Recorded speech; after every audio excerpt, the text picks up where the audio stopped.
Zephaniah chapter 2. Gather yourselves, gather together, O shameful nation, before the decree takes effect and the day passes like chaff, before the burning anger of the Lord comes upon you, before the day of the Lord's anger comes upon you. Seek the Lord, all you humble of the earth who carry out his justice. Seek righteousness, seek humility. Perhaps you will be sheltered on the day of the Lord's anger. For Gaza will be abandoned, and Ashkelon left in ruins. Ashdod will be driven out at noon, and Ekron will be uprooted. Woe to the dwellers of the seacoast, O nation of the Kerethites! The word of the Lord is against you, O Canaan, land of the Philistines. I will destroy you, and no one will be left.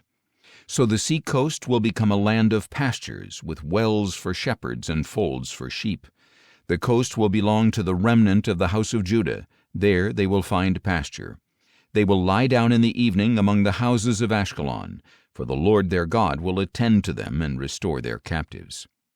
I have heard the reproach of Moab and the insults of the Ammonites, who have taunted my people and threatened their borders.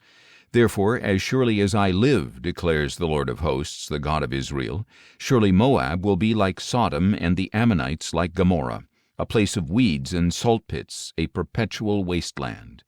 The remnant of my people will plunder them, the remainder of my nation will dispossess them.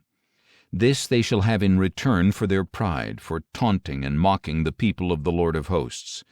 The Lord will be terrifying to them when he starves all the gods of the earth. Then the nations of every shore will bow in worship to him, each in its own place. You too, O Cushites, will be slain by my sword. And he will stretch out his hand against the north and destroy Assyria.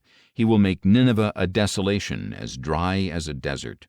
Herds will lie down in her midst, creatures of every kind.